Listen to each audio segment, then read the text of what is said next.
Hey y'all, so this is going to be my quickest update probably. Uh, Much easier to do via video right now. So it has now been less than 24 hours since my procedure, the last one I updated y'all about, the hysteroscopy, that there's like a video linked somewhere in the last update, I believe. Yeah, so that went well, obviously. I'm here, I'm good. And let's see, just a little update on the procedure and how things went and like where I am physically in my body. Um, let's see.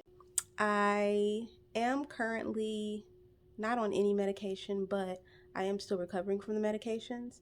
So the procedure went well. I don't know all the details yet. The person I went with, since they were not family, I think the doctors didn't give them as much information as they would have otherwise. I am going to have to wait on the notification from my doctor to make sure that they got everything out. Um, for my pre-op appointment, my doctor did tell me all of the things that would make them stop the procedure. Um, One of them is that they're putting fluid in my uterus while I am going to say some graphic stuff just to let y'all know now. Not hella graphic, but if you're sensitive to these kinds of things, just know that that's coming. Um, but he said that they were going to be putting fluid into my uterus during the procedure to help the process, and my uterus is only supposed to absorb so much fluid, and once they got to that point, that will be a stopping point. If I didn't have a ride back, they wouldn't start the procedure. And I'm forgetting all the other things, but there were all these specific, if this happens, we stop the procedure immediately.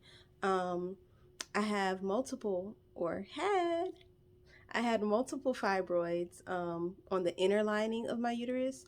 And so he did say they will work on as much as they can, right? And get out as much as they can.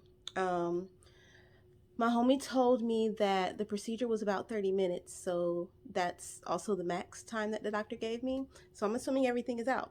I'll get that update. I'll let y'all know when I know.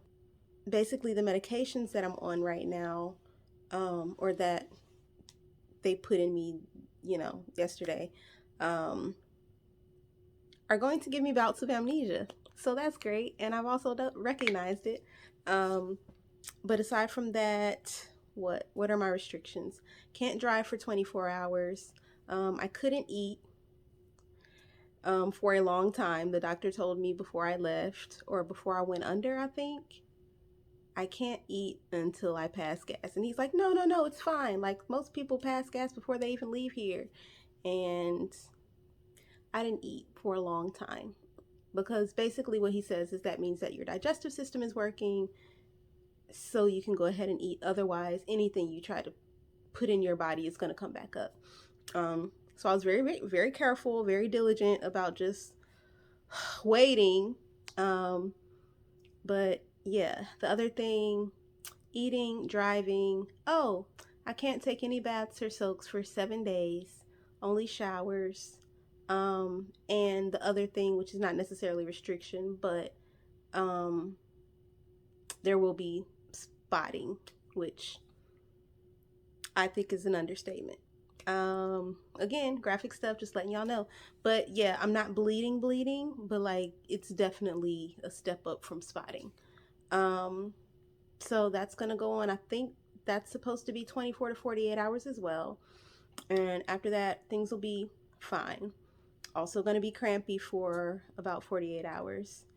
And no alcoholic beverages, obviously, until after 48 hours. And even after that, obviously, not anything crazy. 2 drinks. Uh, and this is just what they told me, like 2 drinks per day, right? Obviously, I don't want to drink 2 drinks a day right after having done this. Also, knowing that my other procedures are coming up, and the inflammation is just not good for fibroids in general. So that's where I am right now. I feel okay. I do feel pretty energized until I start doing shit like trying to walk up and down the stairs.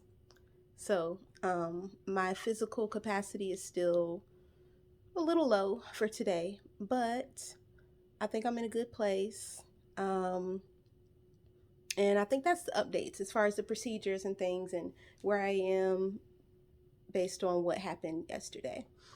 Now, for the finance part, I tried to put this in my last video that I never uploaded. But so far, what we have raised here on this page is what I have spent. So that is perfect. I do believe that I think $11,000 goal, I do believe it's going to come down. I just don't want to bring it down before I know for sure. But as soon as I know for sure, then I'm just going to adjust it. And in the meantime, y'all, please keep donating, keep sharing with your folks. And yeah, I'm just really excited to get this, to get this moving. It's finally moving. I do have insurance now, which is why everything is so much uh, um, cost effective than I thought it would be. That's why the price has gone down a lot, and I'm excited about that. I don't know what else to tell y'all right now, but when I do, I will come back on here for another update. And yes, keep sharing. Something else about my body.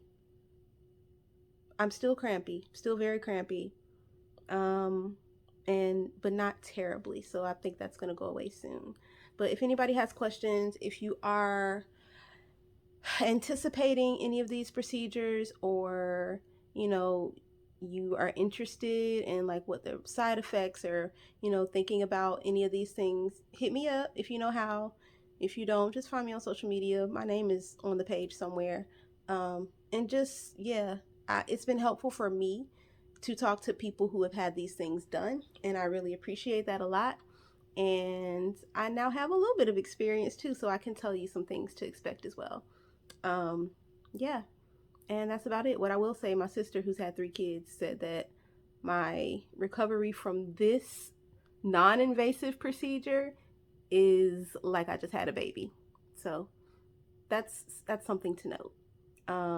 Yeah, but anyway, I hope y'all are well, and please keep sharing, keep contributing as you can, as often as you can. Don't overdo it, of course, but do overdo it. Do overdo it if you have the capacity to, because I need that. Okay, bye.